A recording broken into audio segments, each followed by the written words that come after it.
Hey everyone, welcome to episode 7 of Shoot the Captain. My name is Outrider Kev, and to my physical front is Rob the Man. Hello.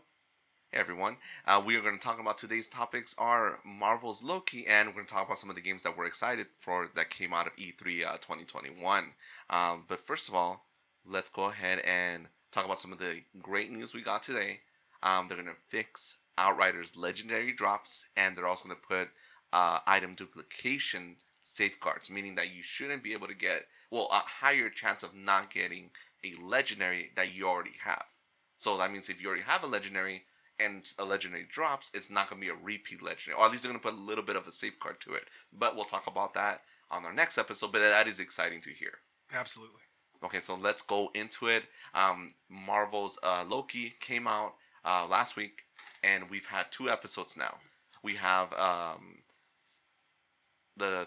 the TVA, the Time Variant Agency, right? And then we have Loki from 2012's Loki that escaped from the original Avengers movie that we saw in the end, at the end of Endgame. Yeah. And so let's talk about it. So far, I think that it is a great show. It definitely brings back a little bit the mystery that WandaVision had, right? Right. It really gives us a sense of like you want to see what's happening next, just because there's such a mystery around not only Loki's entire storyline of how his character plays out, but also this second tier, or I won't even call it a third tier of a Marvel existence or a plane of existence. We have a plane of existence that, at least from what we've seen so far, supersedes galaxy level threats. Yeah. A Thanos level threat. We have a plane of existence that is kind of outside of time. Yeah. It even makes the Infinity Stones look like little baubles, like exactly how they said it in the show. It ups the ante a little bit. Exactly, which I think is super interesting. But either way, I love what Loki is showing. I think that Loki is really good, and I'm loving that we have his character. There are a couple problems I have with it, but what do you think so far, Rob? I think it's good. I think it's a high concept to throw at somebody all at once, and I think we might see a couple of episodes where they repeat the same information over and over, Right. just for people to really get it, for you to understand the rules. Yeah, it seems like they're setting up a lot of rules. Just like you said, it was straight from the first episode, and even in the second episode, they're repeating some of those rules and reestablishing where this world exists. Because again, it's some type of world that exists out of time, and they even introduced super early on about the concepts of a multiverse, and that there was a great struggle between multiple universes. Right. I'm like, is that Secret Wars? That sounds like Secret Wars to me. Did you notice each one of the timelines from each of the multiverse was a different Infinity Stone color? Really? I didn't notice that. Yeah, I might be full of shit, but I think that's what I saw. I remember they were different. That for sure. I think they were colored by the stones, if I'm not mistaken. Right. Yeah. And a lot of the parts of the show that remind me is the... they name the 3 beings that control everything? The Timekeepers. The Timekeepers. Yeah. Don't they remind you of the Living Tribunal? Because there's 3 of them. Didn't the Living Tribunal have 3 faces? And again... In one face? In one head? Oh, you're right. I think it was like... Or 4 faces. Like on one head. And okay. Side. Then I'm just full of shit now. Yeah. No, I think it was like that. Each side had a face. If I'm not mistaken, they may have shown up where they weren't in Thor, right? Ragnarok? No. They weren't the statues? No, the statues were like... other gladiators. Other gladiators. Okay. One of them was... Beta Ray Bill, correct, yeah. But either way, what do you think of Loki? What do you think of Tom Hiddleston's role in this series so far? Okay. So there's times where he seems like he's phoning it in a little bit. Mm-hmm. Like here and there. But there's other times where it's like, where he's taking it to a new level. You know what I mean? Mm-hmm. Like there's times where his acting really swells and it's really convincing and it's like you can tell he's taking, he's flexing, Yeah. And then there's other times where it feels like he's like on autopilot, like especially on some of the more filler type scenes, not filler scenes, but dialogue heavy, exposition heavy, like some of the banter when he's annoyed, it seems like he's just annoyed, I think because that I see what you're saying. Like it kind of bothers me a little bit, but it's because we have seen Loki's character grow throughout the movies, and this isn't that character. Yeah. This is a character that doesn't have those experiences, Yeah. and I think they're trying to go back to a little bit to what those Loki mannerisms were from the original. You know what? Movies. You're probably right. It's probably a lot closer to what the older ones were. Yeah, because Loki, where he started, isn't the same Loki that we got when he ended, or at least when he was killed by Thanos. Right. Like he had way more charm and more different. more of a chill attitude by the time Thor Ragnarok came around. Yeah. And this one again, it reminds you more of the younger Loki, the Loki that got annoyed and didn't like having to deal with all these things. Do you think that's where he's going to end up? Where he was before? I think he's going to be I think this is his story to make him an anti-hero. Like he's going to instead of going from a villain, he's just going to be an anti-hero because he realized doing kind of like what Agent Mobius said. Some people get tired of just doing the same old thing. Yeah. What if this is his redemption arc to be again an anti-hero, so that way you can reintroduce him into the Marvel universe. Yeah. And again, I'm not saying that they are going to reintroduce him. We don't know where this show's going to go. This just might be a stepping stone to open the Marvel universe itself, to bring the multiverse in it. Because if you think about it, I know they had mentioned before in Endgame or one of the other shows, right, that when the snap happened, that created a multiverse, right? Now we understand that that may not be true, but kind of like what Loki says in the beginning, everyone who's bad isn't truly that bad. Like they have good parts. And everyone who's good isn't truly always good or something. Exactly, and that's what I'm saying. Like I think the fact of the timekeepers. Are they full of shit? You know what I'm saying? Like, are they really keeping time, or is there something else at play? A lot of their rules seem arbitrary. Like they just came up with them. Right. A lot of the rules, it's like they have to deem it so. You know what I mean? Yeah. So I think like that's gonna get interesting where they go with that. I was gonna say something else, but it was what were we talking about just now? Loki's mannerisms. Not his mannerisms. We're going somewhere else about. Oh, do you think this could be like a swan song for the character, or do you think this is the beginning of Lady Loki, or they're calling her the variant? Yeah. Or do you think they're gonna kill him off, or do you think it's gonna reestablish a new status quo for the character? You know, that's a good question. I didn't even think about that. Like, is this gonna be a swan song for him, and then pass on the reins to Lady Loki? Right. Or it could be just a swan song where they kill him off. She gets killed off too, and the character gets a send off. Or it could be a thing where they're reestablishing him to be in multiple things in the future. Right, exactly. So it could be any of those three. Because we know Chris Hemsworth isn't stopping. He hasn't said that he's going to stop playing the character. He's at least doing 5. Exactly. And I know we know that Natalie Portman's going to be in it. I mean, again, we don't know anything, but we're assuming that she's going to become Lady Thor, right? I think they release merchandise where she's in full suit. But until t-shirts. I see it, I'm not going to believe it. You know what I'm saying? Like, you never know. You. Because sometimes they'll release merchandise on toys and things, and that stuff didn't even happen. Right. And it was a red t-shirts. There were t-shirts, and they were, like, printed with, like, what looks to be movie posters. So it looks pretty legit. But you're right. But I think they look legit. Because of the way the suits are designed. It looks like a next evolution. And I don't see Chris Hemsworth stopping. He's not one of those actors where, like, he's jaded from playing the character. No, he likes the character. A lot of the Marvel actors love playing those characters. Mm-hmm. And that's why you got a Black Widow movie, even though her story ended. And they might even pass on those reins. They like playing those characters. At least, again, I assume they do. You never know on the background. Because maybe, Brie Larson hates playing Captain Marvel because she kind of looks like she hates it. Does she? A little bit. A lot of people hate on her, huh? They hate on her. Yeah. I don't get the hate too much.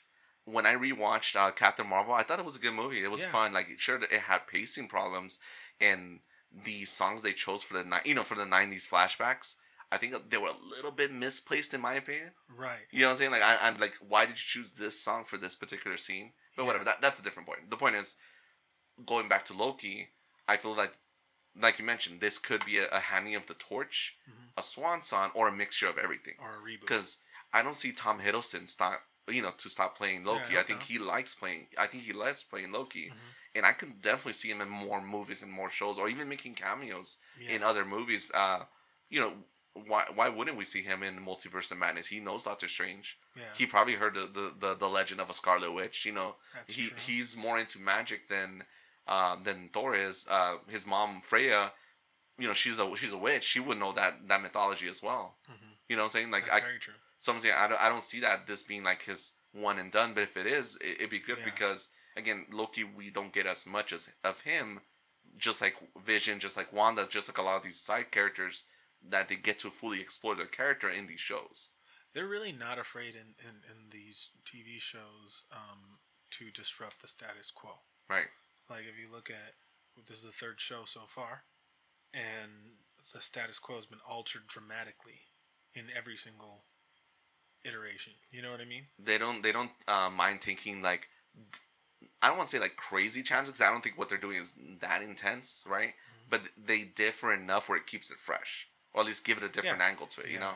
Or explores a different direction of the same character that like you're familiar with. Exactly. Where like in the Star Wars shows, it's a little bit like, I love Dave Filoni. I love the stories that he tells, but they're also very. I also see the very safeness in it. Like they're not like crazy. Like we're gonna spin this on its head because it's just gonna go with the traditional Western samurai feel. It's very episodic. Exactly. And even in Star Wars Rebels, the animated show, it's a space opera. It's a space family drama with a character that's like Luke, a character that has like a mom, a father in a group, you know, things like that. And you have child figures that look up to these two adult parental characters, right? Again, Star Wars feels more like a space opera, like a Western or a samurai movie, while Marvel, it's about the characters. And it's about the characters and how they fit in this current storyline. Right. And in those storyline, you might have a samurai story, you might have a Western. Yeah. You might have a espionage, whatever genre they feel like, or even a horror movie. Now with Doctor Strange 2, it seems like. Right. So let's talk about Loki episode 1. We get introduced from Loki being transported by the Tesseract. He looks like he ends up in Mongolia, like a version of Mongolia. Yeah. They straight up just catch his ass right in the beginning. He doesn't even get to even have that many lines or even go free. He straight up gets immediately captured by the TVA. Yeah, they were like right on it. Right on it. So he gets introduced into this world. He gets captured. He gets processed, and which again, great funny scenes about this world that almost reminds me of like Fallout. It straight up reminds me of Fallout, like the aesthetics of this. Like the Institute. The Institute, exactly, and just the aesthetic of like using old timey technology and all the little characters and like all the like the mascots. It just reminds you of that time period. Everything was tape. Everything was like, if you look at everything, it's all magnetic strip. Right. Like her computer, like 1950s technology. Yeah, 1950s, 60s. Her computer is like a reel-to-reel machine, and it's pretty cool. And then when they were running his life, it's like a little red cassette. It was like a little cassette that they put on. It was like a miniature reel-to-reel. Right. On the thing that gave like the 3D image of his life. So I like that kind of retro 60s, 70s technology, and you know, it seems like there's a timelessness to it. Right. That works. And then he gets processed. He finds out that this is a world that takes care of time variants, and that's what he is. Mm-hmm. He's a variant from the timeline. That his true story is to be killed by Thanos and him growing, you know, everything that happened to his life.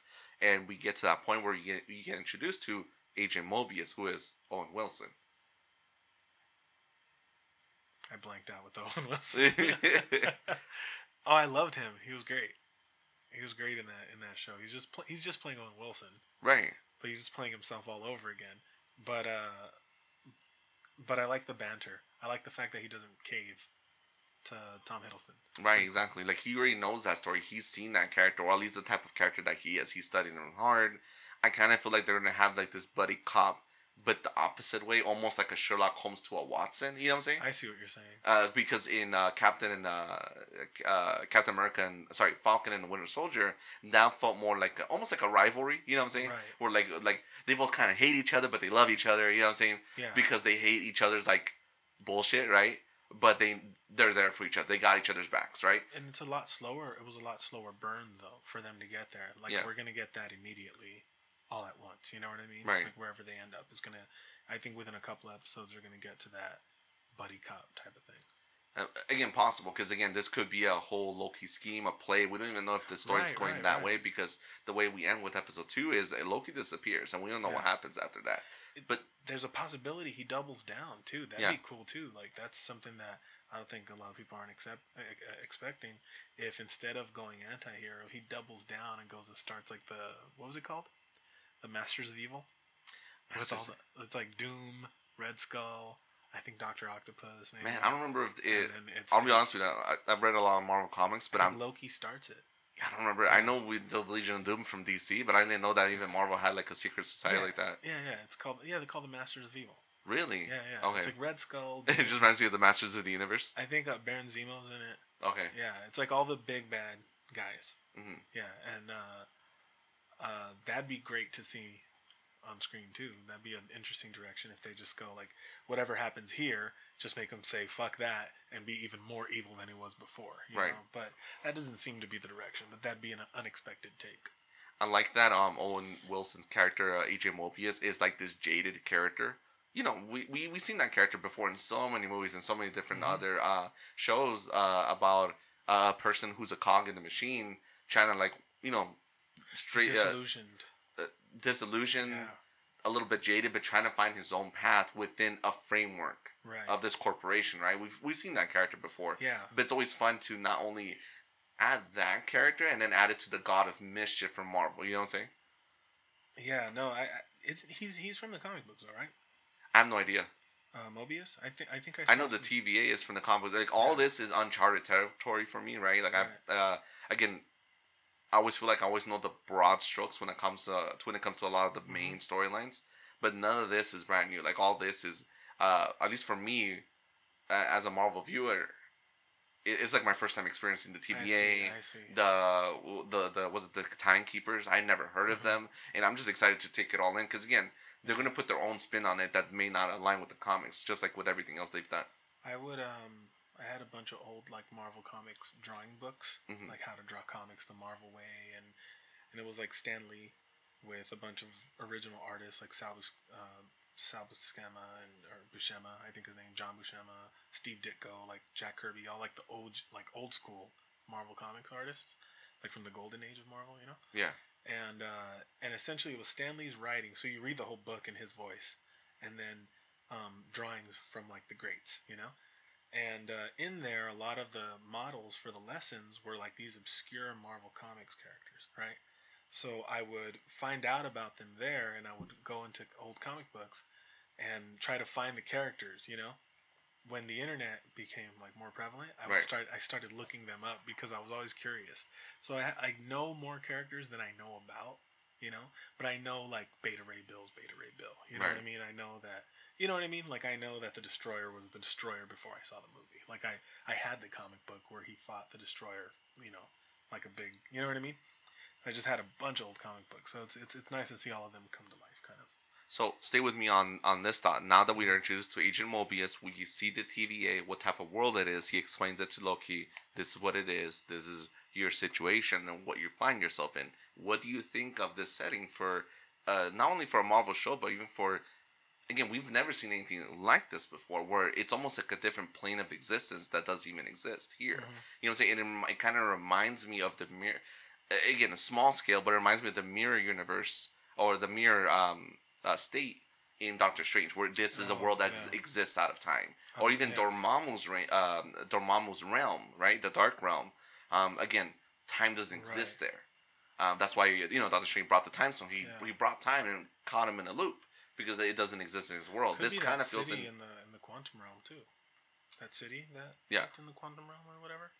It could be that too, because that time doesn't exist there either, right? Well, I mean, time works differently in the. I mean, based on the rules that they set up, at least so far. I see. Again, rules that they can always break at any moment. Sure. But again, what do you think of the TVA in that world? Like, how do you think? What do you get from it? How does that add anything to the show? I think it was like a logical progression. It's like what comes next, you know, after you have like this big ominous threat, like for 20-something movies, right? Like, how do you reset that? How do you get the stakes back up there, you know? Right. So I think the rate in which the stakes are getting raised is going to be exponential this time. You know what I mean? Like, if you look at, you know, Wanda becomes Scarlet Witch, you have that who has the ability to change reality. Exactly. Then you have Falcon take over Cap. That was a big deal. Passing the torch. Yeah, like, and then you have this, you know, or wherever this is going to go.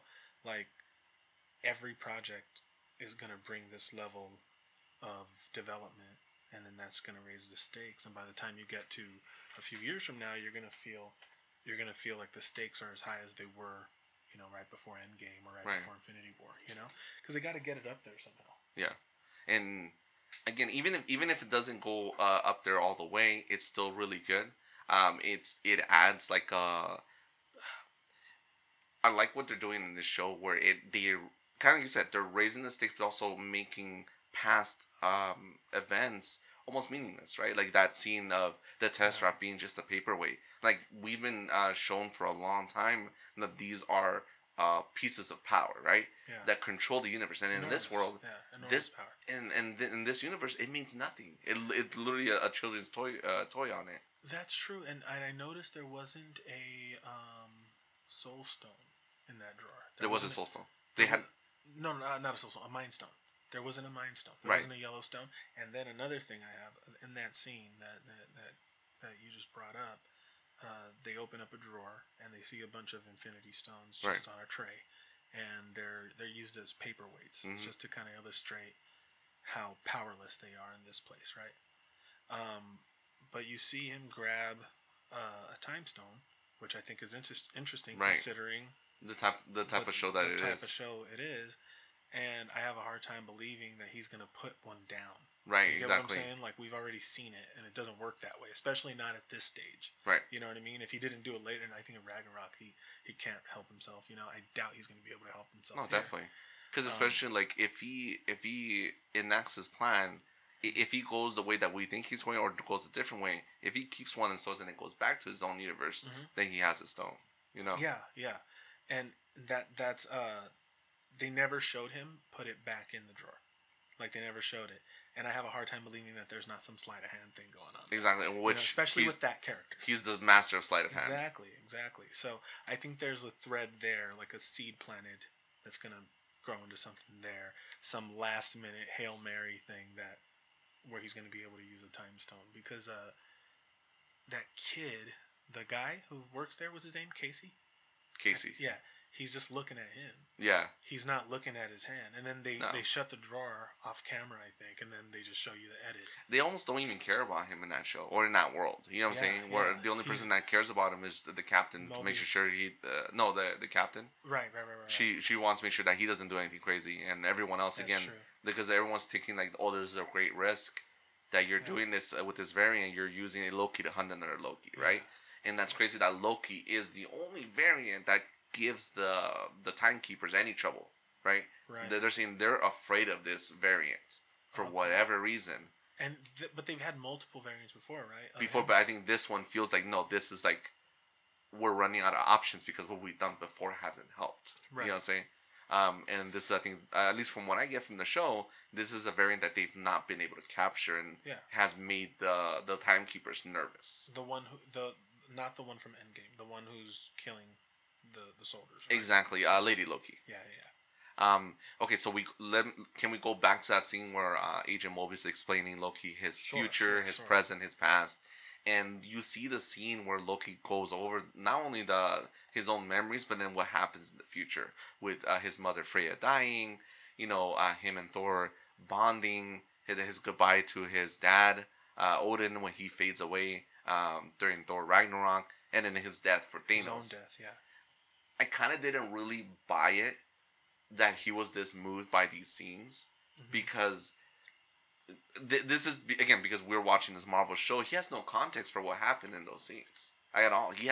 He's seen the memories. Yeah. He's seen these scenes play out, but he has no context to everything that came before that. And in between. I have... Like he doesn't question why he and Thor are looking at his dad talk. You know what I'm saying? Like if I saw him, like a scene of my dad dying in my final conversation, I get it, right? Like this was the final moment I had with him. Yeah. But he has no context of everything he's done up to that point. Maybe the context is irrelevant and the scene is enough, and maybe that's why he still has room to grow. It's to grow some context. You know what I mean? To live through some context to be able to apply those memories to. He's also able to not believe what he saw.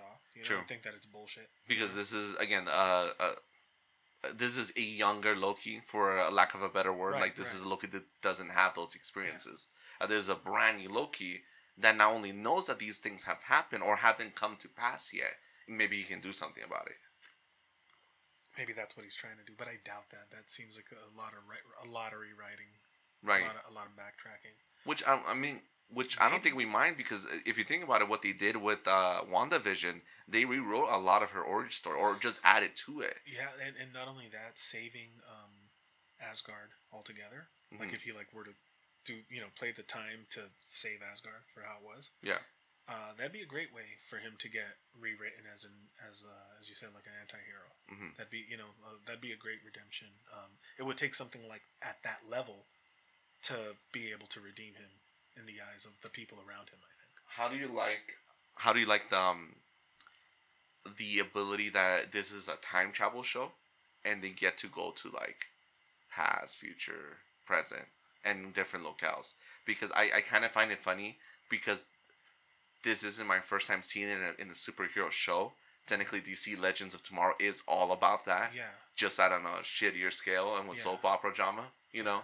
And this is the first time we're seeing it from the Marvel side, where someone brought up a good point on that. It's almost like a Doctor Who feel, where they can end up anywhere in these crazy locales, and it's like it's like a mystery. It's an investigation. And in Doctor Who, in that, you know, in that universe, he's very much like almost like an investigator. Like, he's doing his own thing. He's like Rick from Rick and Morty. They're just doing stuff, right? But they're helping people along the way. Yeah, I could.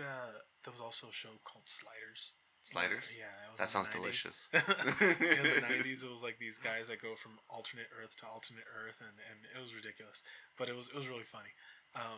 But yeah, that seems Quantum Leap, where they just go from time to time. That is definitely an old trope, but maybe you're seeing. I don't think we've seen a show. Correct me if I'm wrong, or maybe I just don't know.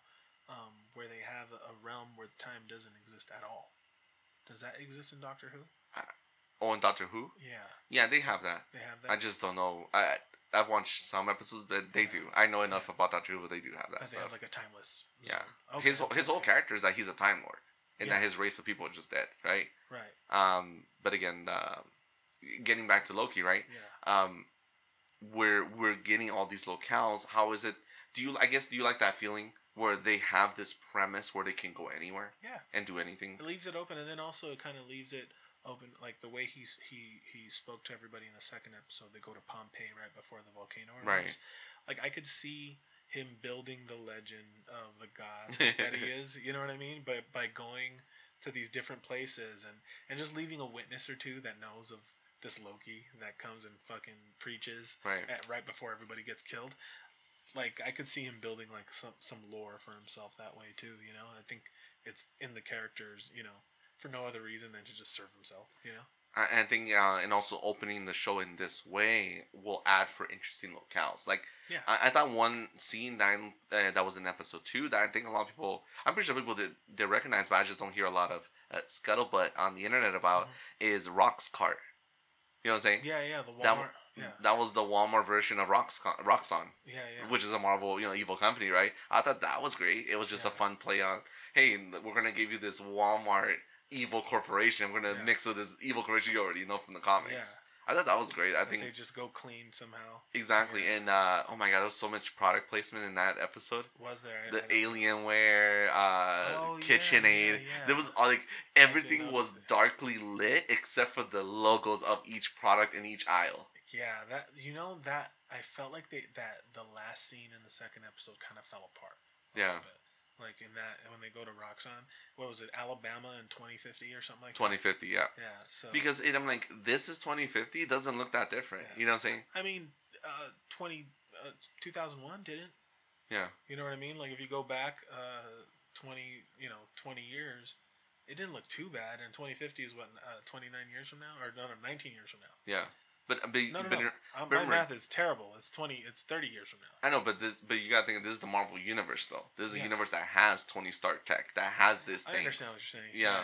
You'd expect it to be a little further. I think that's where like some of the show's budget, you know what I'm saying, like it kind of shows itself. Like they couldn't make it super futuristic, which I know DC's Legends of Tomorrow also had an issue with.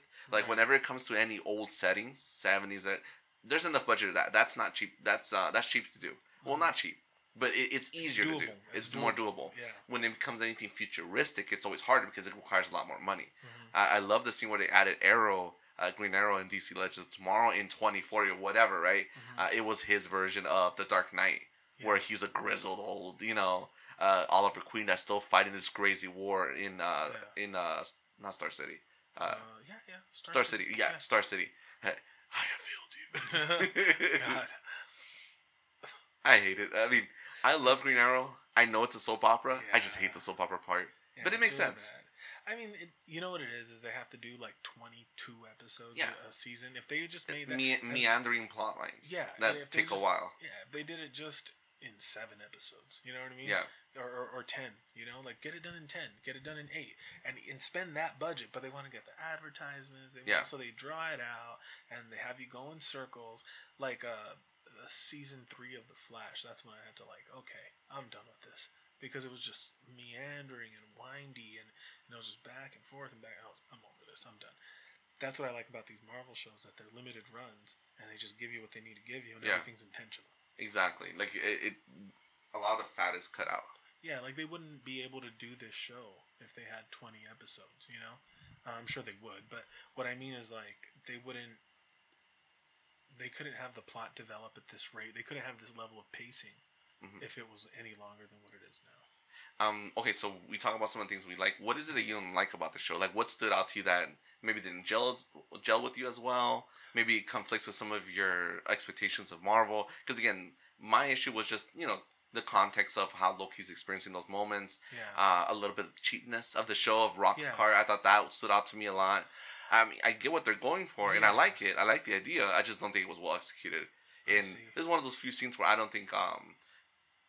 Again, not every scene in WandaVision I think is great either. There's some scenes I think are not executed well, just from a budget. They're a little clunky, right? Yeah. But you forgive it because the overall story is really good. Right. What is it that you don't like about this show, at least from what you've seen so far? Aside from some line deliveries, but again, I'm on the fence about that. It's just it was just weird. Mm-hmm. It was weird. No, yeah. If you feel like it's weird, then definitely let's address it. What is it, line deliveries from Loki, from Agent Mobius? No, I think Owen Wilson's pitch perfect. I think Loki had some weird line, where they felt poorly timed, or they felt awkward, especially when he was frustrated. Right. I get it, but it was I feel like I've seen him do that emotion better in a movie. Gotcha. I see what you mean. Saying? Where I've seen him do that, but it was pulled off a lot better. Right. Right here, he just seemed bratty. And I guess maybe that bratty younger brother. Well, maybe that also helps illustrate his his threat level at this place, where instead of being this huge world-ending threat, he's just a brat. Yeah. You know what I mean? And that's where he left off at the end of Avengers. So maybe it's too soon to tell, but that's just the thing that I'm oh, that was weird. That was strange. As far as the story goes, the last scene, the Roxxon scene, that didn't bother me as much, because I'm sure even in 2050, we're gonna need... Walmart's just shitty. Walmart's always been shitty. Yeah, we're gonna need grocery stores. We're gonna need... You know what I mean? You're gonna need, the essentials, Yeah. So who knows, So that didn't really bother me. But the pacing of that scene, I felt like the Lady Loki reveal was... I could have waited an episode or two. Mm-hmm. You know what I mean? Especially when in WandaVision, it was episode 7 that you found out about that it was Agatha all along. Yeah, it wasn't Agatha all along. We understand that Scarlet Witch was the catalyst for everything that happened. Mm-hmm. And in Captain Falcon and the Winter Soldier, we know about some... Falcon. Oh my god, I keep saying Falcon and the Winter Soldier. Yeah. I think episode 1, we knew about the flag smashes straight up, right in the beginning. This one was in episode 2, because they were trying to build a little bit of the mystery in episode 1, and I feel like episode 1 was the character study, because Owen Wilson really, AJ Mobley really goes on him about, this is who you are, we've studied you, this is what you do. Yeah. You know what I'm saying? And it almost makes him powerless, because he's a person who wants power and control over other people. Glorious purpose. A glorious purpose, yeah. And then he has no power or any control in this world. And he's meant to make others great. He exactly, and he feels like a cog in this machine. You know what I'm saying? Yeah. No, I feel like they wouldn't be dropping all this stuff if there wasn't a redemption arc. So, right. There's or passing the torch. That could be true, but she doesn't seem redeemable. I mean, we don't know. right? She's we like don't. murdering countless people and trying to destroy reality. That straight up just sounds like Loki. You're probably right. He was trying to rule reality. He wasn't trying to destroy it. Still murdering tons of people, though. That's true. That's true. But I don't know. I gotta wait and see. Something about the way, like, she's doing it. So she's going for complete annihilation. I mean, we don't know that. We don't know her motives. That's true. What if this isn't? What if that? What if that isn't even the motive that she's going for? It looks like she might just want to fuck with the Time Lords, break that timeline. That could be true. It could be something different because if Lady Loki, if she's like Loki, or if these Lokis share any common traits and commonalities, is their master plan isn't what it seems at first. Yeah. They're always gonna give you they're gonna give you the angle once enough of the cards have been shown. And there's two of them, so you have you have Lady Loki and Loki, and then you have the Timekeepers and then Mobius. So it looks like there's gonna be a lot of double crossing, right? A lot of like twists. You know what I mean? And you know me, I like anime. I love Dragon Ball. Mm-hmm. What isn't?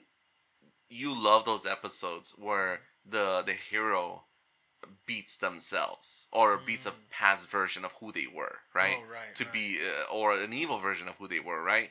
And this could be that too. Like, what if it's again? Let's say if it is the story that it's going to continue Tom Hiddleston as Loki, right? Or this version of Loki, he needs to beat his old self, to grow as a person or to grow as a character. Right. He needs to defeat that physical embodiment of who he was. Luke in the swamp.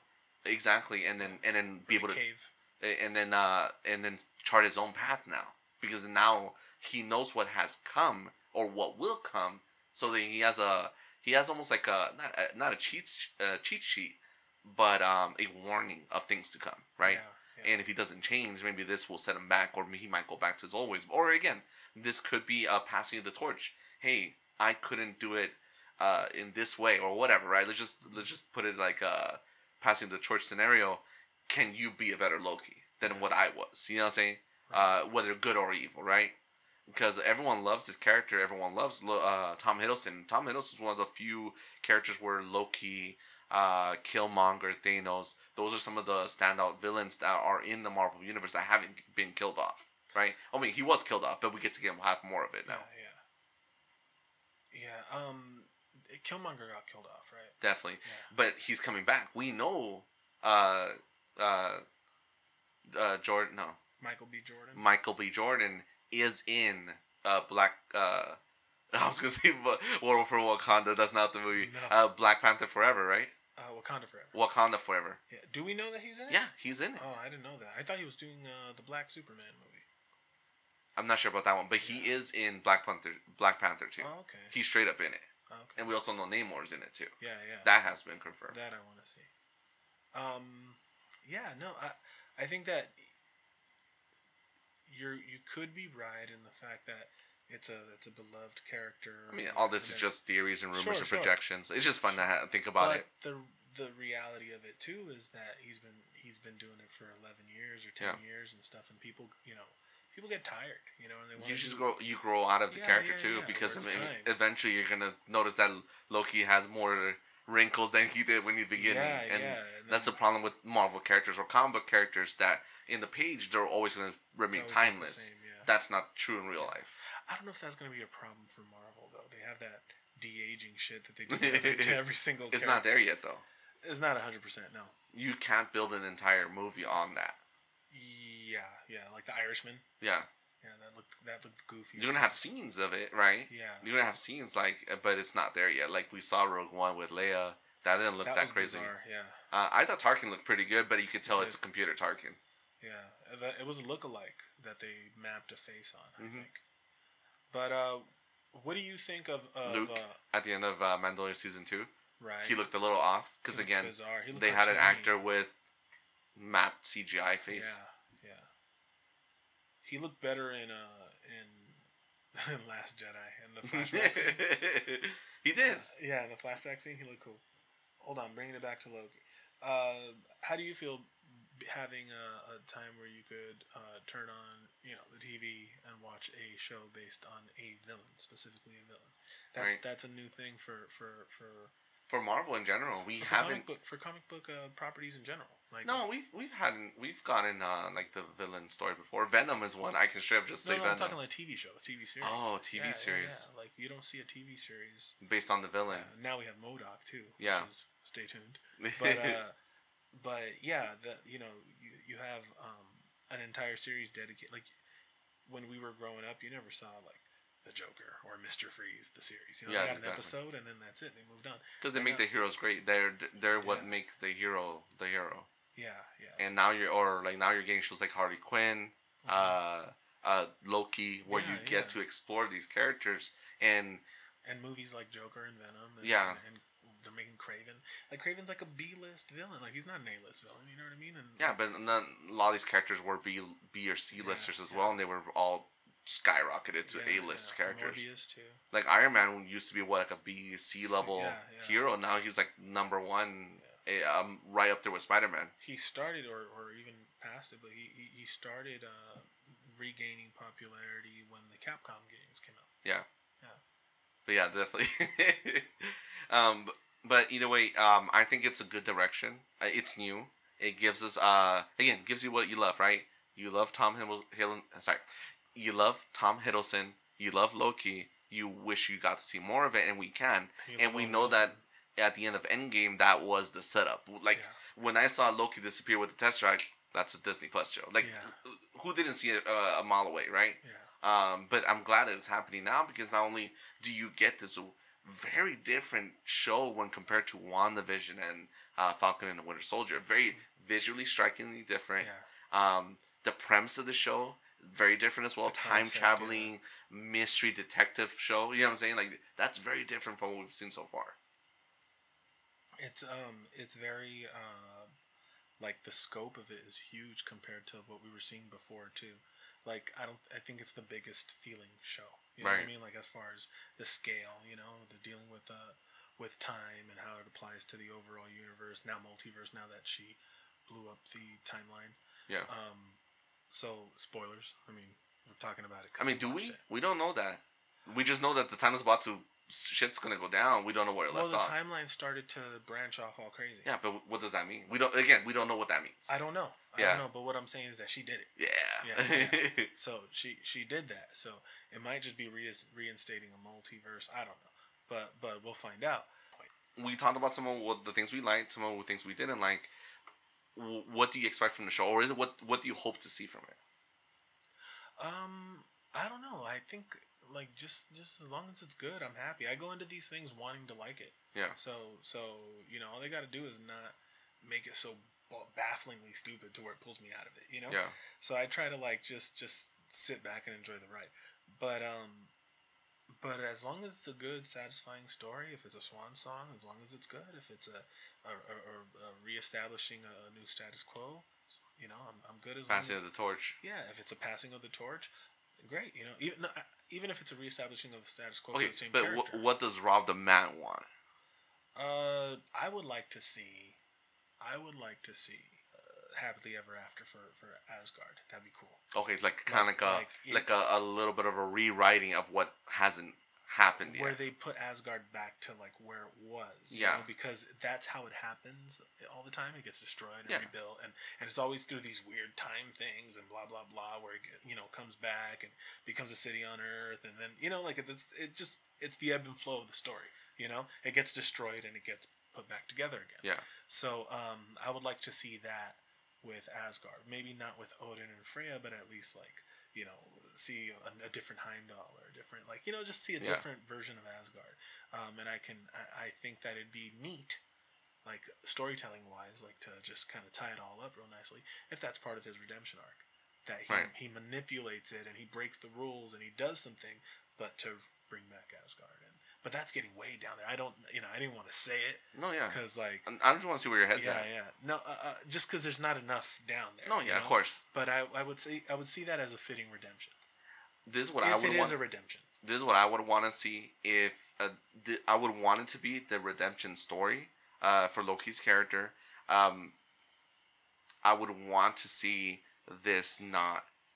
I would want to see it end with him living in this world and be a pocket character that exists outside of time that may later help the heroes do whatever happens later on, like the next threat, where you have a guy in the corner, a guy in your pocket, right? That will be able to see the world of the multiverse in a much different lens. That will be able to help them, almost like a Doctor Strange type of character. Doctor Strange is about mysticism. Loki exists outside of time, and he can guide you to what that means, right? Because he has experience in this world now. At the end of the series, again, there's just projection. Because imagine Thor calls Loki, or this Loki eventually helps Thor in the future. He's like, "Oh, you're not the brother. I thought you were dead. I thought you were dead, but you're not the brother I know." It's like, I'm not the brother you know, but you're still my brother. I'm here to help you. You know, because we're about to deal with some multiverse, apocalyptic bullshit that's gonna happen now. Something catastrophic. And you need my help because I live, or I have gone through the experience through being at the TVA. You know what I'm saying? Like, that's where I would want the character. But again, I would be happy if this is any other story, as long as it's told well, right? But yeah, that's what I would want it to be, and can't wait to see where it goes from here. I agree. I feel like in the last two shows, the last installments were some of the weaker ones. You know, I love the ending to Falcon and Winter Soldier, but the pacing, it was bizarre, man. Like, as far as the pacing goes, like where the last fight was at the beginning of the episode, the second half of the episode was a speech, and then tying up all the loose ends. You know, so that was weird. If you watch them as a movie, though, I watched them as a movie, and it floats so much better. I'm sure I've said that before, but I hope I don't want to say that they both unraveled at the end, but they loosened up a little bit. They weren't able to stick the landing as cleanly as you would want it. Exactly, and it happened on both shows. I think WandaVision may have stuck the landing a little bit, but they you know, there's some shaky parts. I feel like she stuck the landing, but there was no repercussions for what she did. Yet. But again, you would want those repercussions in that show, and I think that's part of the not the problem, but the inability of these shows is that they're character studies, and these are moments in time that we may not get resolutions to. We don't know what happened to White Vision. We don't know what happens to Wanda now. Like, what is her status in the Marvel Universe? We see how the blip is affecting people in that universe, and then Captain America, the Winter Soldier, having to live through that. What does that mean for them? Things like that, right? But these are not one and dones like the movies. These are like left open because they're probably gonna be.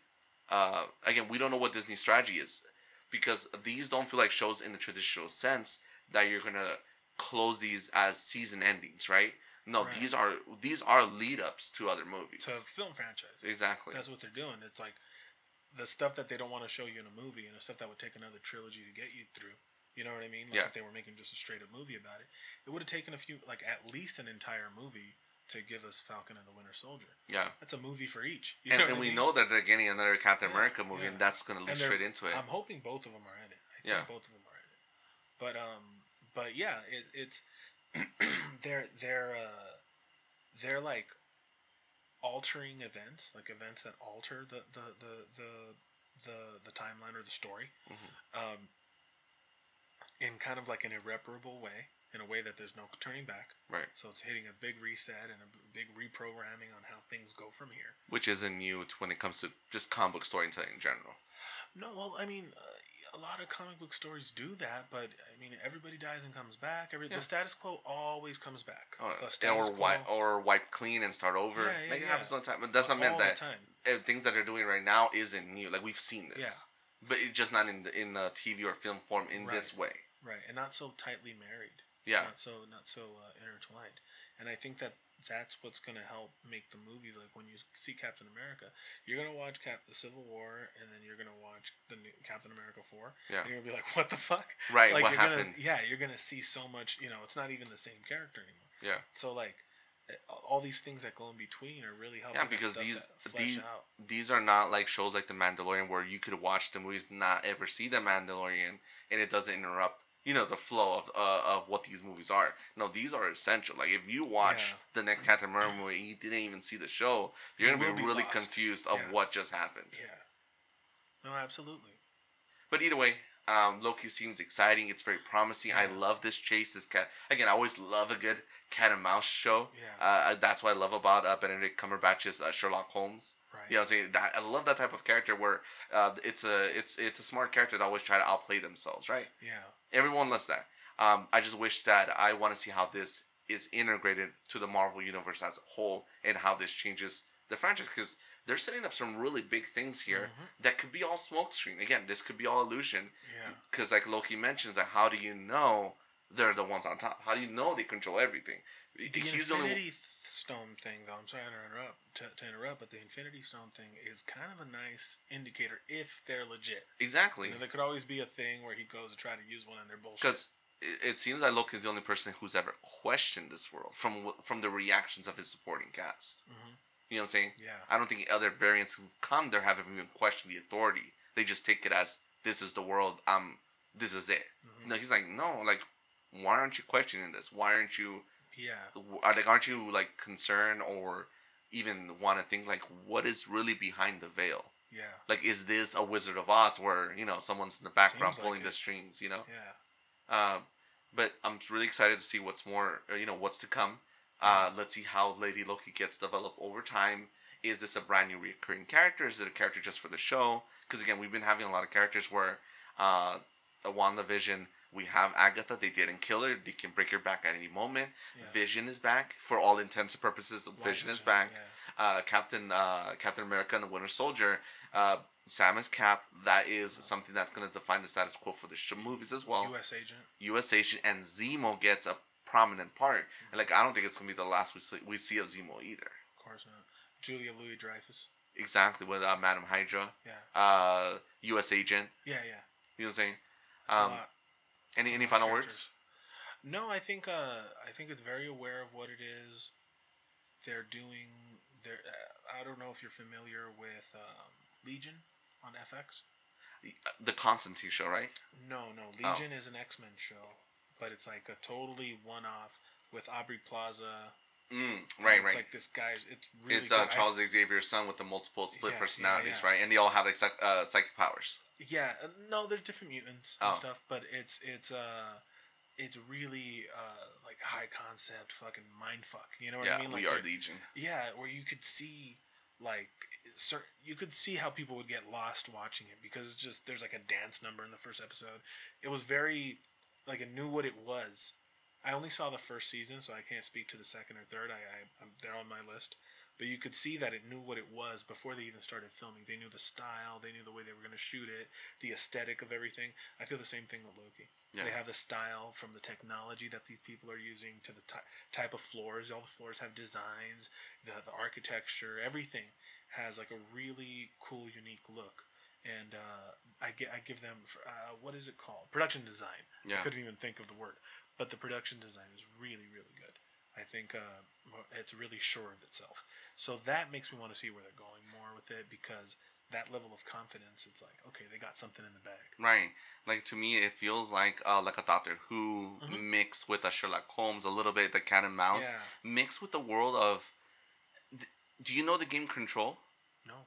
It's a weird game. It's a great game where you play almost this female character where you're this person who's like almost like an X-Files character, right? Mm-hmm. And you're going into this building, and this building has all these crazy things that just warp and shape over time. You're always conscious that you're in a building, in a government building, but the way it looks and the way it shifts it almost has a mind of its own, where it has all these bizarre structures, but industrial, like an abstract industrial art. Okay. And that's what the show kind of reminds me of, because it looks like a mix of 1950s, but it has this old abstractness to be able to set it apart as a world, right? It's something that exists out of time, because everything is so on its head. Like, who has a ceiling with that many light bulbs on top? And all these images and all these lines and shapes. Or even the architecture, like the architecture in that cityscape that you saw. Everything suggests... that reminds me of the Jetsons, like straight up just floating cities. Right, and everything suggests that all this stuff was designed where time wasn't a factor. Right, exactly. It's so intricate. It's so, I thought, like, how do you build a city like that? I was like, yeah, well, when you have no You know, you concept of time. Exactly. You could just You can work on it for a million years, and then start the business. You know what I mean? And then start the TVA. You know. So I like that. I like that everything is shows that, like, you know, doesn't matter. Like the library where he goes to get the files. Yeah. It was just expansive. It was such a cool set. The library. I don't remember how the CG was. How good the CG was in it. But I remember just the design of it was awesome. It was okay. Like I think now that I know about the dome, right? Right. The volume. Like, the volume, like I could see the scenes that were filmed in there. I see what you're saying. Yeah. Like I notice it now because I that's what I'm. Not that I'm watching out for it. Yeah. But I know that they film it in there, so I know. Oh, this is a volume scene. Yeah, I think you're right now that I think about it, but it's still great though. I'm just going off of the design. I'm not going off of how they pulled it off, because I was thinking, the reason I mentioned that, I was like, was it kind of shoddily, like blue screen or weird? But the design itself, it was really nice. You know, yeah, definitely. It was really well done. But that's it. I think just I want to see where they go. Definitely. And I appreciate, like, the confidence. Yep. You know. Well, we can't see where this show goes either. Next time we'll talk on Shoot the Captain, we're gonna talk about MODOK. I can't wait to get into MODOK and talk about that show. Me neither. I think the next time we talk about Loki, we'll watch a lot more of it. Do you know how many episodes this season will be? I'm not sure, 6 or 8. Okay. Well, either way, I can't wait to talk about once the show is over. 'Cause I think right now we have a good taste of what the premise is, right? Yeah. And now we just need to see what the solution and the answer is. We'll touch back on it after the finale. Exactly. Right. Either way, let us know what you think. Thank you for liking and subscribing the video. Let us know. Again, you can always follow us on our social media channels. Everything will be on the link below. You guys have a good rest of your day.